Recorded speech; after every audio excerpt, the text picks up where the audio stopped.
Video for class 9th.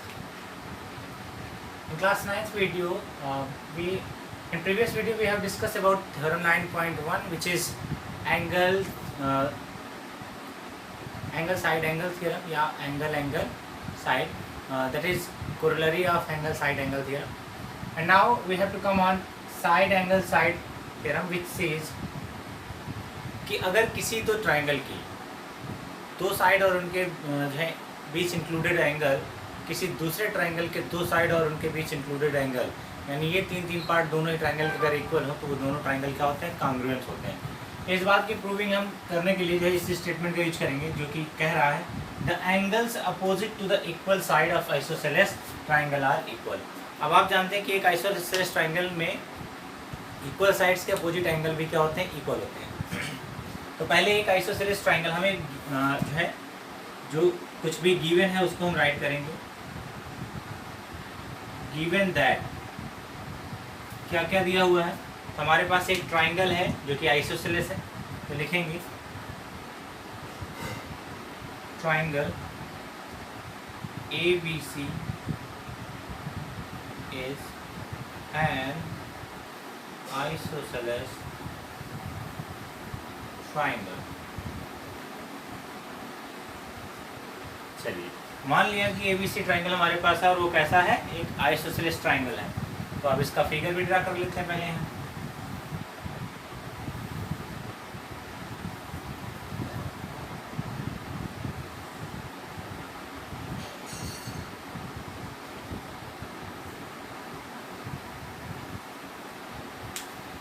ये रहा triangle ABC जो कि एक आइसोसेलेस ट्राइंगल है। दैट मीन्स उसकी side AB is equals to AC।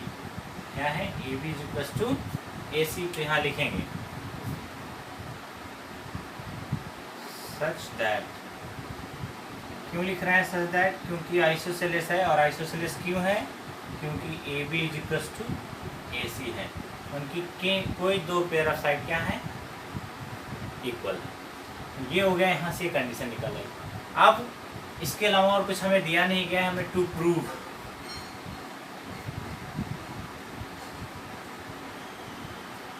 क्या प्रूफ करना है, उसे राइट करना होगा।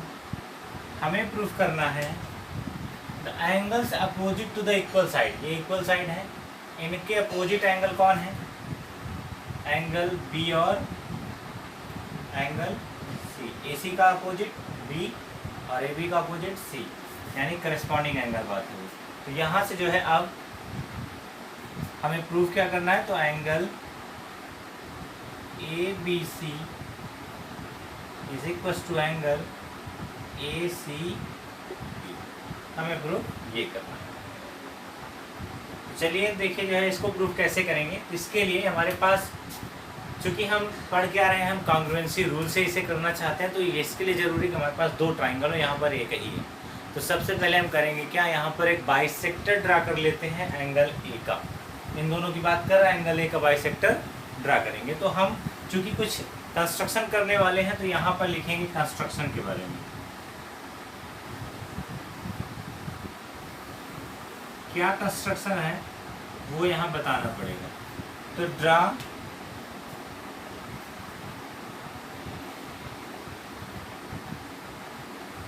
the bisector of angle A. Draw the bisector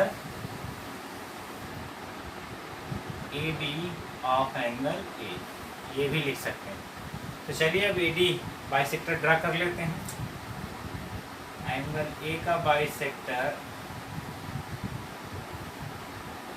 ये हो गया ड्रा। आपको बाइसेक्टर ड्रा करना क्लास 8 में सिखाया गया है। इसकी मार्किंग कर लेंगे, ये MN, फिर N से और M से दोनों से मार्क लगा देंगे, और आगे जहाँ ये BC को टच करेगा उसे D नाम दे देते हैं। तो इस तरह से AD हमने क्या किया, तो बाइसेक्टर ड्रा कर लिया, जिसमें आप देख रहे हैं कि ये एंगल इज इक्वल टू है इस एंगल की। डबल मार्क दोनों में शो हो रहा है। अब आपको दो ट्राइंगल मिल गए, एक मिल गया ABD और एक मिल गया ADC, राइट। तो अब जो है हम यूज कर सकते हैं। यहाँ से जो है draw the bisector of AD of angle A। इससे क्या मिल गया, इससे मिल रहा है कि angle BAD is equals to angle C A D. ये आपको फिगर में साफ साफ दिख रहा है कि हमने यही कंस्ट्रक्ट किया है। अब आते हैं प्रूफ में।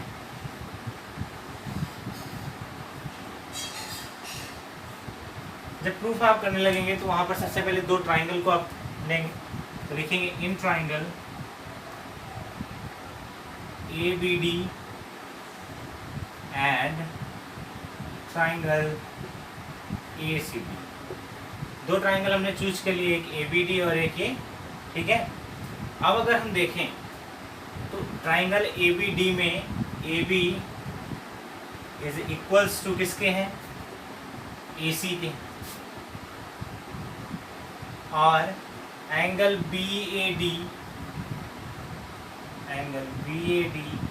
Is equals to angle C A D है।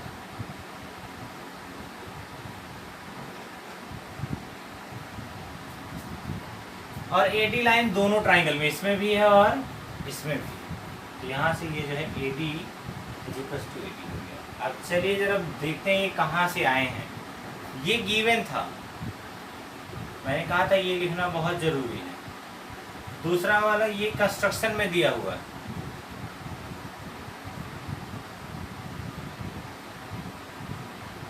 बाय कंस्ट्रक्शन हो गया, और ए डी कॉमन है, दोनों उसमें जो है ये कॉमन बाइसेक्टर है, बाइसेक्टर ऑफ एंगल ए कहिए या कॉमन कह दीजिए। बात देखिए, यहाँ से आपको मिल गया साइड एंगल साइड की कंडीशन, जो कि मैंने ये रूल आपको बताया है। तो हम इसी रूल का यूज करने वाले थे इस पर, वही अब लिखेंगे यहाँ से जो है by side angle side criteria, congruency criteria लिखिए।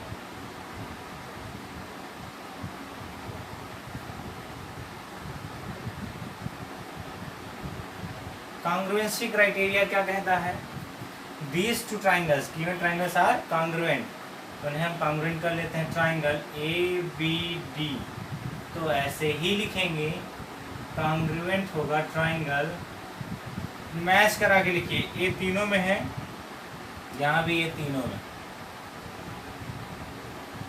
बी इन दोनों में है, सी इन दोनों में, और फिर डी है इन दोनों में भी डी।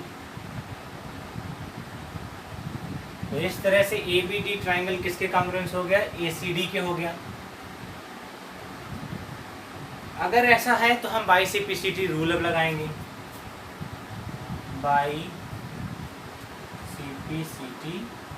क्या होता है C P C T rule, C P C T rule is, ये तब अप्लाई किया जाता है जब दो ट्राइंगल कॉन्ग्रुएंस प्रूव हो चुके हों, तब हम उनके करस्पॉन्डिंग पार्ट को इक्वल करना चाहते हैं। तो वो थ्योरम यही कहती है सीपीसीटी की कि corresponding part of congruence triangle are equal.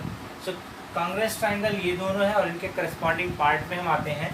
तो यहाँ से हमें दिखेगा कि इस ट्राइंगल का ये एंगल और इस ट्राइंगल का ये एंगल इक्वल होगा, क्योंकि ज़रा ध्यान दीजिएगा ए डी लाइन के सामने का ये एंगल है और इस ट्राइंगल में एडी लाइन के सामने का एंगल ये है। तो करस्पॉन्डिंग पार्ट हुए, एडी दोनों में थी और दोनों एडी दोनों की फिर इक्वल होगी क्योंकि कॉमन थी तो इसके सामने एंगल इस ट्राइंगल में ये है और इस ट्राइंगल में इसके सामने एंगल ये है, तो B and C are also equal on both triangle. So हम लिखेंगे यहाँ से angle A B D is equal to angle A C D.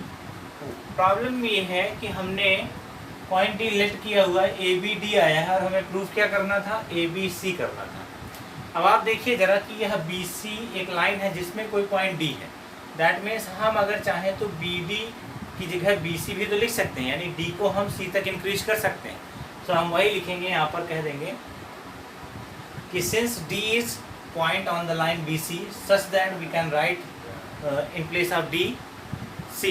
ठीक है, पॉइंट सी को हम राइट कर सकते हैं क्योंकि इसे इंक्रीज किया जाता है, एंगल की एक आर्म को ही तो हम बढ़ा रहे हैं। ठीक है, सो हम जो है यहाँ पर लिख सकते हैं now angle A B C is equal to angle A C B. ये होता है आपका यहाँ से प्रूफ कैसे भाई, D point B C line पर है, दैट मीन्स हम बी को सी तक लिख सकते हैं और सी को बी तक लिख सकते हैं। जरूरी नहीं कि हम सी डी ही शो करें, C D always equals C B, क्योंकि आर्म है एंगल की, so there is no problem. तो इस तरह से जो है इस थ्योरम का जो है आप प्रूव करेंगे। क्या लिखा है, the angle opposite to the equal side के अपोजिट एंगल्स किसी भी आइसोसेलेस ट्राइंगल में इक्वल होते हैं। तो क्यों इक्वल होते हैं वो आज आपने यहाँ पर ऐसे इस मेथड में देखा है।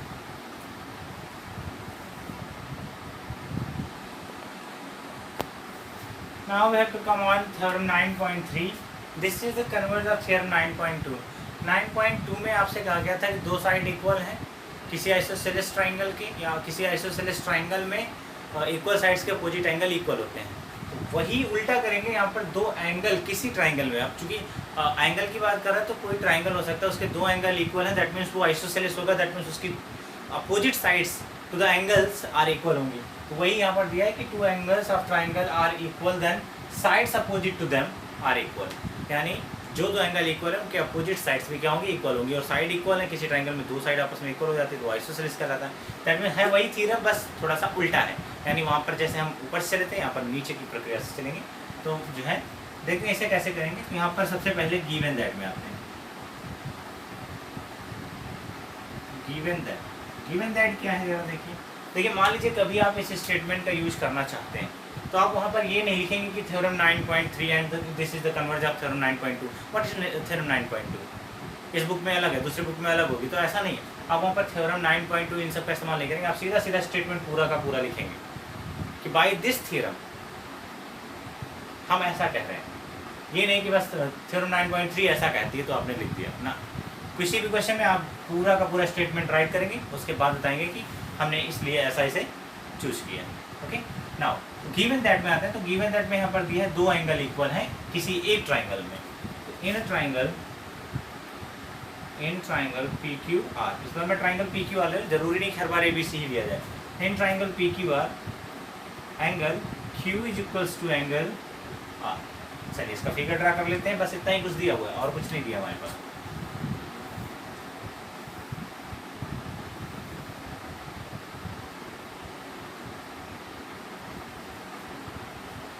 ये P है, ये Q और ये है R एंगल, ये इक्वल है, इसके ये बताया गया है।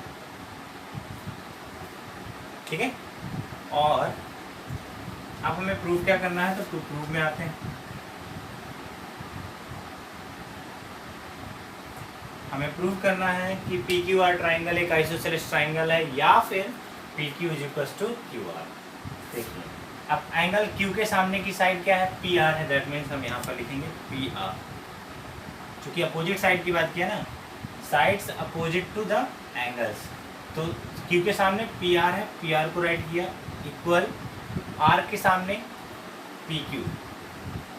हमें ये प्रूफ करना है कि angle PR is equal to angle side PR is equal to angle side PQ। Okay, अब देखिए कंस्ट्रक्शन में अपने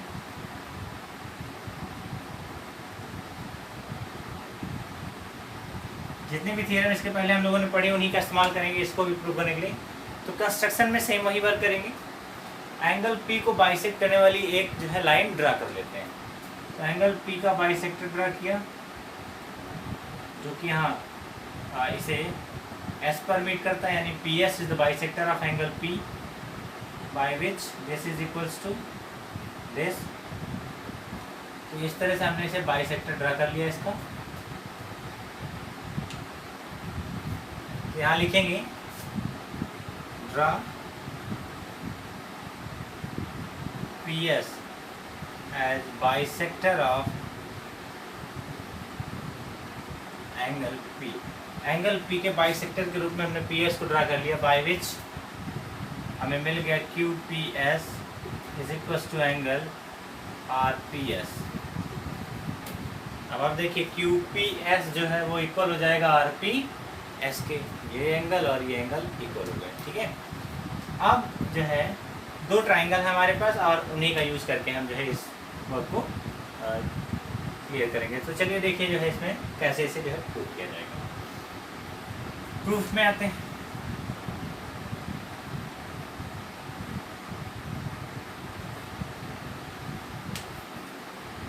प्रूफ में जो है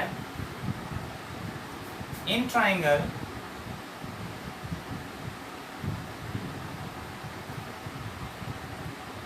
PQS and triangle PRS,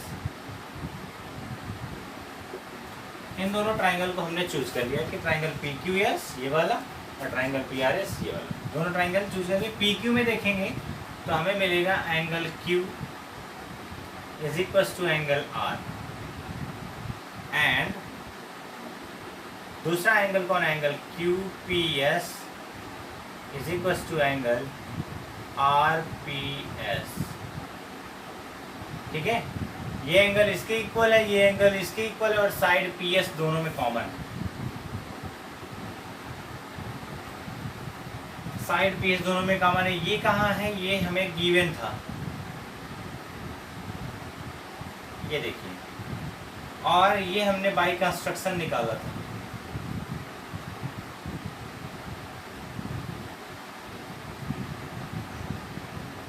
और ये जो है बाइसेक्टर है, कॉमन है। अब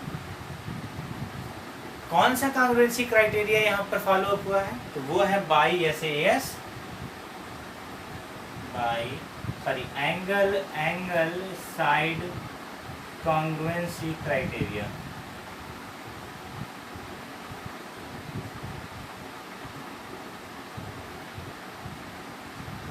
ये जैसे साइड एंगल साइड होता है, एंगल साइड एंगल होता है, उसी का जो है ये कोरोलरी है, जो ये कहती है कि अगर कोई दो एंगल और एक साइड इक्वल है तब भी जो है ट्राइंगल क्या हो जाता है, कॉन्ग्रुएंस हो जाता है।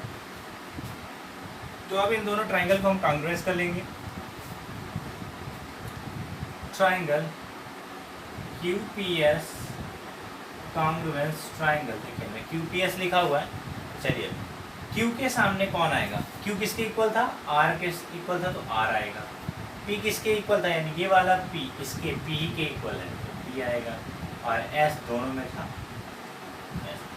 ठीक है, तो इस तरह से हमने QPS को ट्राइंगल RPS के इक्वल दिखा दिया। अब इनके CPCT रूल लगा कर इनके करस्पॉन्डिंग पार्ट पर जो है ध्यान देंगे।